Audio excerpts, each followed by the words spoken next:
Halo, assalamualaikum warahmatullahi wabarakatuh.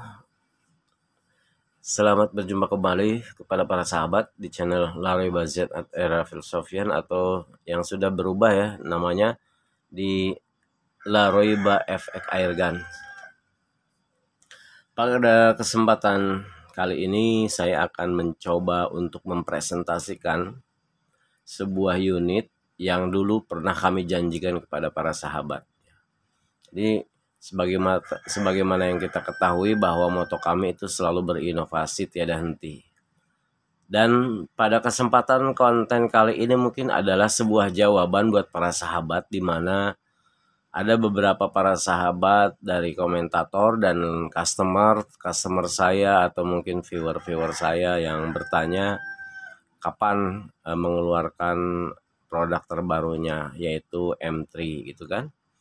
Nah, ini adalah sebuah momen yang terbaik menurut saya untuk mendeklar bahwa Laroiba itu tidak akan pernah berhenti berinovasi dan tidak akan pernah berhenti untuk mendengarkan uh, apa ya pesan atau masukan-masukan dari para sahabat demi kemajuan kita bersama, demi untuk memuaskan para customer. Sehingga selalu kami membuka lebar untuk kritikan dan saran yang positif, yang konstruktif, selagi itu memang kita bisa melaksanakannya atau kita mampu untuk melakukannya, maka tentu akan kita lakukan. Nah, salah satu yang tendensius adalah mengenai efek impact M3 ini. Artinya beberapa bulan yang lalu banyak sekali yang memberikan masukan kepada Lauraiba kapan memproduksi M3. Waktu itu kita masih sibuk dengan MK2, kemudian lahirlah kita berinovasi dengan MK2 semi M3 gitu kan. Nanti akan saya jelaskan seperti apa MK2 uh, secara singkat ya. MK2 artinya kita berbicara spek. Kemudian apa itu MK2 semi M3 dan apa itu M3 seri 1, nanti ada lagi M3 seri 2. Nah, seri-seri ini adalah merupakan rekayasa dari kita sendiri. Artinya ini hanya kita untuk menginisiasi ya. Kenapa sih harus ada seri-seri gitu? Sedangkan kalau kita bicara orinya itu nggak ada seri ya MK2, MK2 ya MK3 ya MK3 gitu. Nggak ada yang semi MK2, semi M3.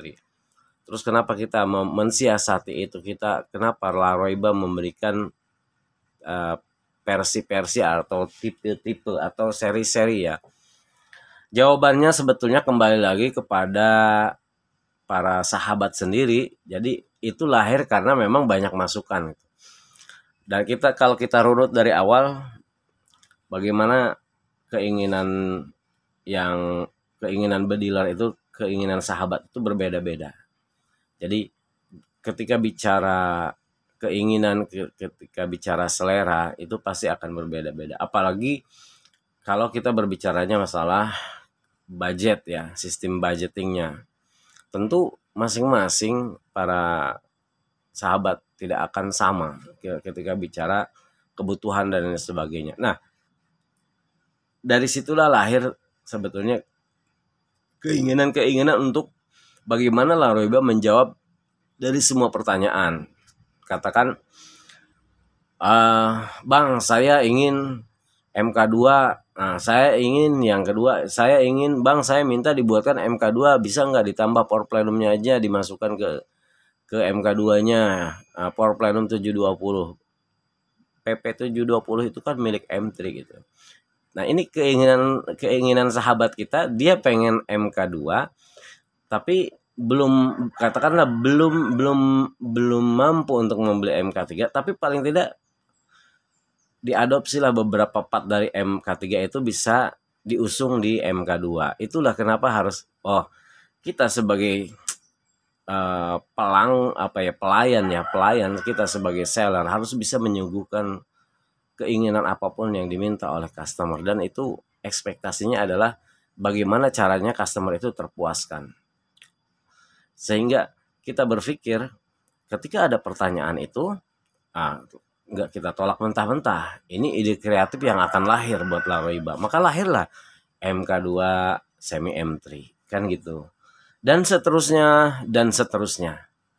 Nah, ini lahir ide-ide ini sebetulnya inisiatornya itu sebetulnya dari bediler sendiri, dari sahabat sendiri, dari customer sendiri, dari teman-teman sendiri, bukan dari Laroiba. Jadi Laroiba hanya sifatnya menjembatani. Lah itu kenapa kita tidak akan pernah menutup inovasi dari para sahabat. Kita tidak akan pernah menutup pintu untuk kritik-kritik atau saran-saran yang membangun. Bahkan masalah itu bisa menjadi berkah buat kita. Kenapa? Itu kan masalah yang dilahirkan ya, pertanyaan yang diberikan dari customer kepada kita. Kalau kita pandai mensikapi, berarti kan itu menjadi suatu keberkahan. Artinya tambahan ilmu, kemudian juga kita berinovasi. Kita bisa saja kita membuat M3 langsung gitu kan. Kenapa nggak dibuat saklek aja MK2 dan MK3? Nggak ada istilah seri versi semi nggak ada istilah seperti itu. Lah terus bagaimana kita akan bisa memuaskan customer ketika pertanyaannya itu berbeda-beda? Bagaimana kita menjamin bahwa teman-teman dealer kita itu terpuaskan dengan jawaban yang betul-betul sesuai dengan pertanyaannya. Artinya ketika mereka menginginkan sesuatu yang tidak bisa mereka inginkan, tetapi kemampuannya karena dibatasi kemampuan yang mereka yang mampu mereka inginkan itu artinya sesuatu yang memang biasa, tapi dia menginginkan lebih. Nah itu kan kelebihan, menginginkan lebihnya itu yang harus kita jawab.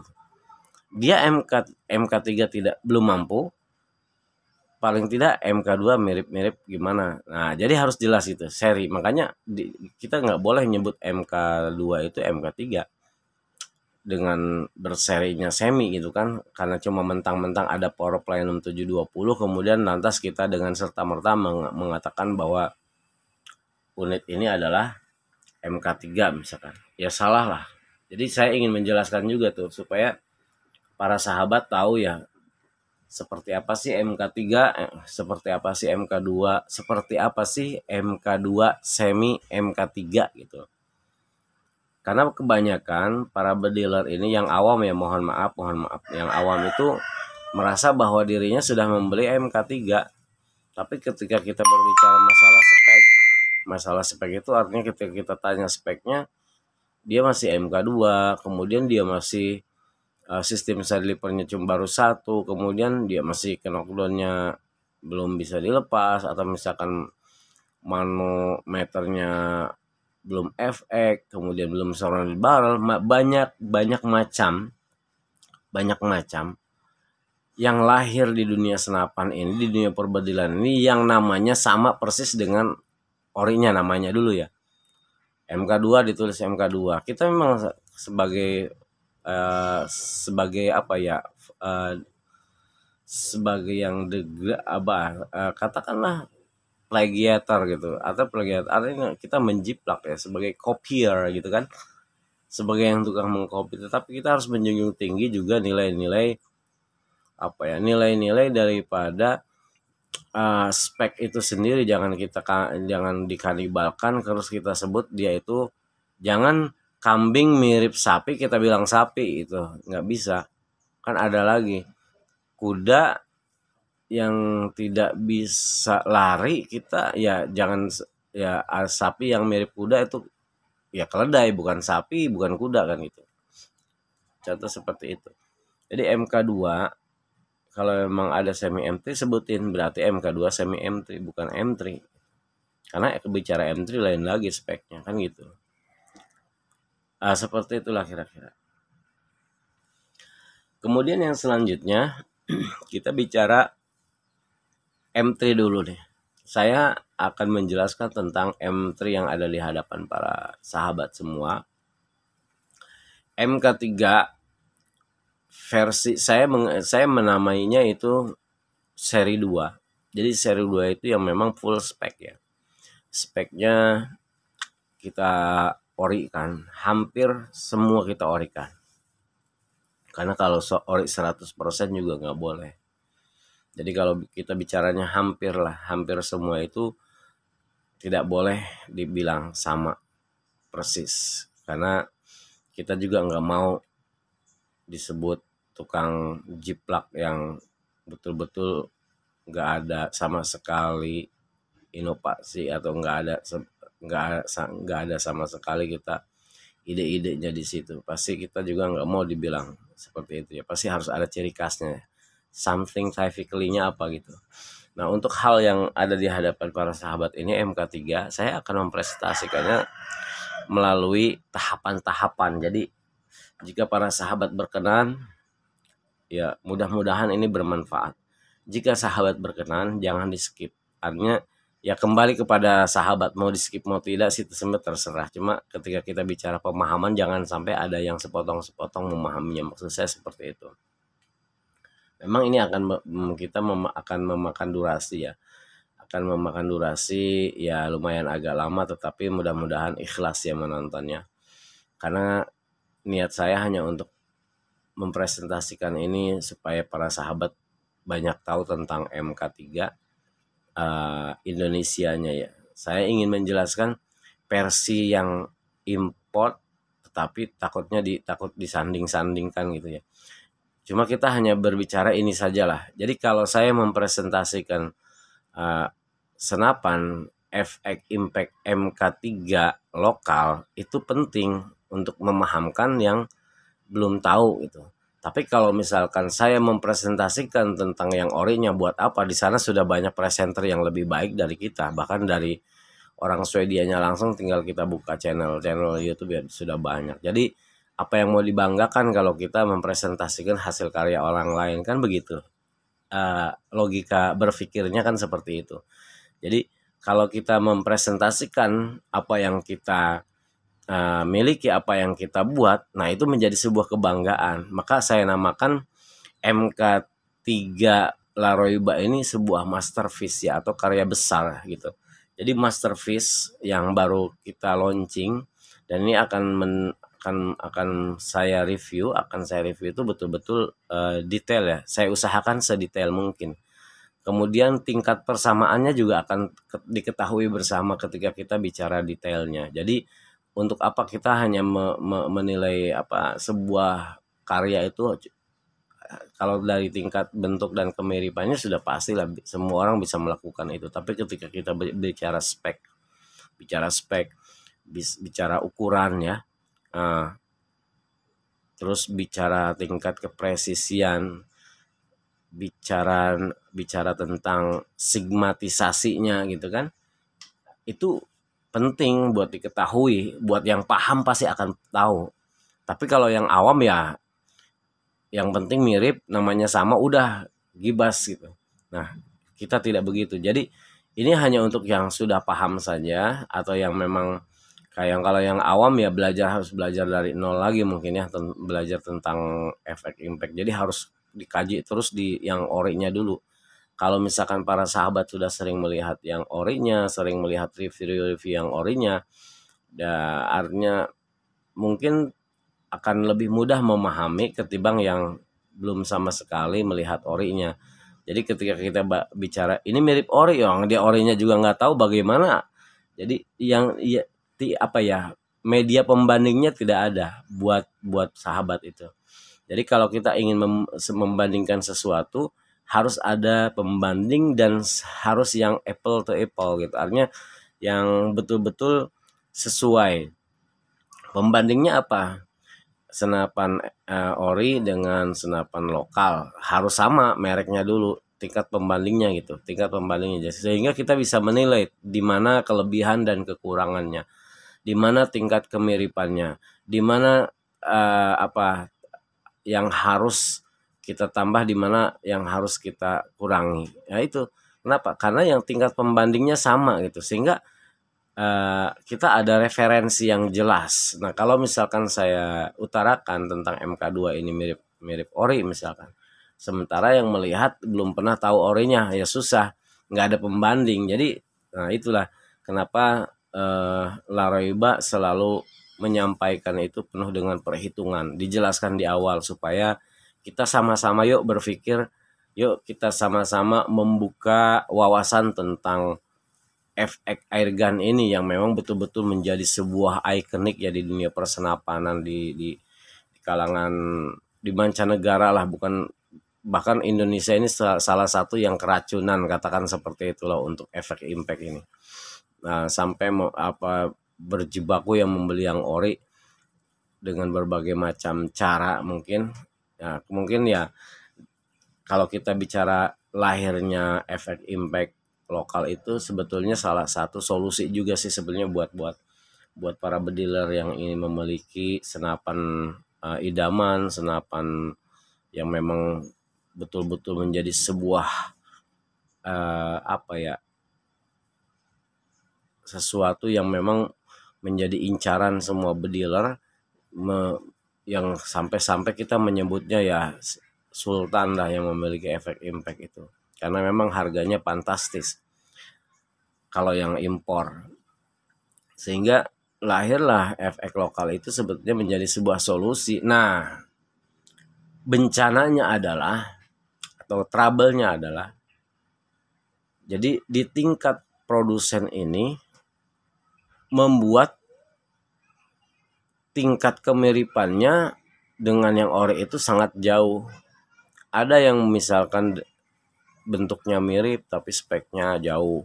Ada yang misalkan jadi hanya sekedar gitu. Nah, ini yang menjadikan masalah, sehingga di saat-saat kita ingin memupuk kepercayaan bediler supaya percaya dengan produk lokal, di sisi lain produsen ini menggagalkan dengan cara memproduksi unit tersebut dengan asal jadi atau asal-asalan, sehingga efek yang diterima oleh para konsumen itu jauh dari harapan. Dan ekses yang keduanya adalah, yang lebih dirugikan lagi adalah produsen-produsen yang memang ingin mengangkat derajat hasil karya anak bangsa itu menjadi sebuah sesuatu yang dibanggakan dan sesuatu yang perlu diperhitungkan. Kenapa? Karena ketika kita bicara tingkat kualitas itu tidak jauh berbeda dengan yang ori.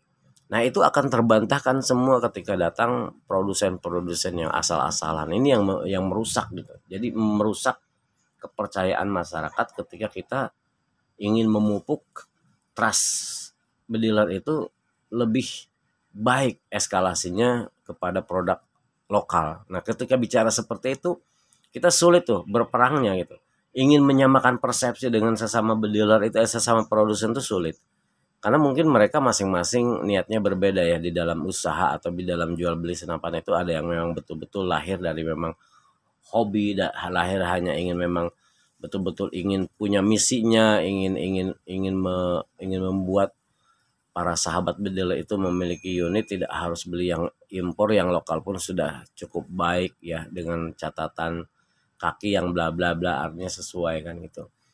Nah, itu yang membuat kita itu terkadang masih berpikir untuk menilai masyarakat. Jadi kita tidak bisa menjudge bahwa sahabat juga bersalah, enggak sih. Yang membeli impor itu karena pertama mereka mungkin memang punya uang, yang kedua basically dia memang hobi ya, yang ketiganya mungkin latar belakangnya ya itu salah satunya bisa jadi ketidakpercayaan terhadap produk lokal. Jadi dia nggak mau gambling dengan hal-hal yang gitu. Maka ketika kita memahami itu, maka yang harus kita tampilkan tuh apa? Maka yang harus kita tampilkan sebagai produsen anak bangsa harus menjunjung tinggi di kualitas, apa yang artinya pertanggungjawaban moral, pertanggungjawaban yang kita keluar. Tidak seperti itu. Oke, kembali. Ini baru prakata ya tentang MK3. Karena ini prakata ini penting buat saya untuk para sahabat semua yang menonton channel saya, supaya kita sama-sama memahami, supaya tidak ada dikotomi pemahamannya atau dipetak-petakan, karena jelas bahwa kita semua cinta produk dalam negeri, tapi ketika kita bicara kualitas, nah itulah lahirlah cinta itu gitu. Kalau kualitasnya kurang, bagaimana kita mau menjamin bahwa masyarakat akan percaya dengan produk kita sendiri kalau bukan kita sendiri yang menjaminnya gitu. Intinya seperti itu. Oke, kita akan bahas satu-satu. Jadi MK3 ini maestro dari laba akan saya presentasikan dari depan ya. Dari depan kita untuk bicara yang parsialnya dulu. Kita akan zoom satu-satu. Nah, kita akan melihat sisi dari laras depan dulu ya. Yang maka yang kita dapatkan adalah peredam atau silencer ya. Nah, silencer ini sudah kita beri nama langsung dengan unitnya, kita satukan FX Impact M3. Kalau sahabat bisa mengenali bentuk dari silencer ini, saya akan bisa menebak ya. Ini mirip dengan yang mana gitu silencer ini. Saya kira begitu kan? Nah, kalau di luar sana kalau kita bicara yang aslinya, ini bisa di harga 2 lebih ya. Bahkan yang bentuknya seperti ini, banyak bentuk-bentuknya sih. Tapi yang kita buat saya yang seperti ini saja. Tingkat kualitasnya bagaimana? Insya Allah tidak jauh berbeda, bahkan kita cenderung bisa lebih baik. Untuk kualitas ya, tingkat kesenyapan, kalau kita bicara silencer berarti tingkat kesenyapan sama pasti. Oke, kita lanjut. Nah, kalau MK3 ini yang ada di Laroiba ya. Kalau MK3 kita presentasikan dengan seperti ini, mudah-mudahan bisa diterima ya sama para sahabat. Kemudian kita mengusung di MK3 ini menggunakan serobong OD28. Jadi kalau kita samakan dengan yang orenya sudah pasti sama, karena yang orenya pun menggunakan OD28 OD-nya. Serobong ini sudah dibekali dengan surrounded barrel, artinya dia sudah menggunakan peredam internal dan tanpa harus disorong ya. Jadi sudah seperti itu, tidak usah disorong ke depan, tidak usah dimasukkan ke belakang lagi, tidak udah setel, jadi tidak usah di setel lagi, sehingga mutlak sudah seperti itu dan mudah cara mengaplikasikannya. Nanti akan saya demokan ketika kita bicara. Ini kan kita satu-satu bicaranya ya, jadi harus betul-betul disimak dengan baik supaya kita bisa menilai spek Laroiba itu seperti apa sih, bicara MK3 itu seperti apa. Kembali lagi kepada basic awalnya, yaitu ini MK3 seri 2 ya. Kita bicaranya MK3 seri 2. Nanti ada MK3 seri 1-nya. Ini yang seri 2. Kemudian kita menggunakan botol ya Inokom, sudah pasti ya, botolnya botol Inokom 480 cc, dan itu variatif lah, atau bisa request mau botolnya yang 360 atau 480 atau 580 ya, yang lebih panjang dari itu ada, sesuai dengan requestnya.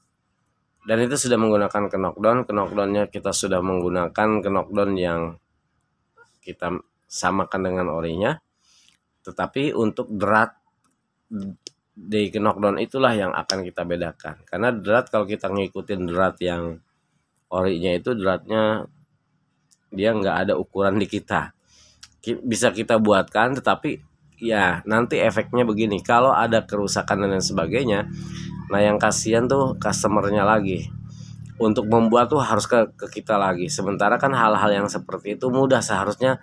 Kalau ada yang mudah, kenapa mencari yang sulit? Logikanya seperti itu aja lah. Logika kita berpikir sederhananya. Jadi jangan hal-hal yang penting, hal-hal yang signifikan kita tidak hilangkan untuk meniru ori. Tetapi kalau hal-hal yang memang tidak signifikan, kenapa mesti kita tiru juga kalau memang itu merugikan ya, atau mempersulit. Kalau ada yang lebih mudah, kenapa mesti cari yang sulit? Itu rumusnya. Nah, ini yang ada, yang di tengah-tengah ya, yang ada kuningan itu adalah adapter.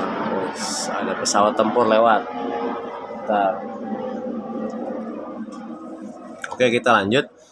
Jadi yang kuningan itu adalah adapter regul knockdown. Jadi ada regul di depan. Ini kita sebutnya regul 1. Jadi regul yang regulator satu itu adalah regulator yang betul-betul berfungsi, dan itu outputnya nanti ada di sebelah kiri senapan yang ada di hadapan para sahabat. Ini ada buram nih. Tulisan M3-nya kurang jelas ya.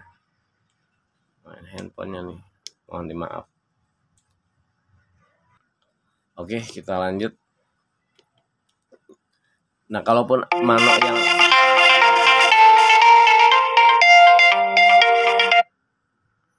sebentar ada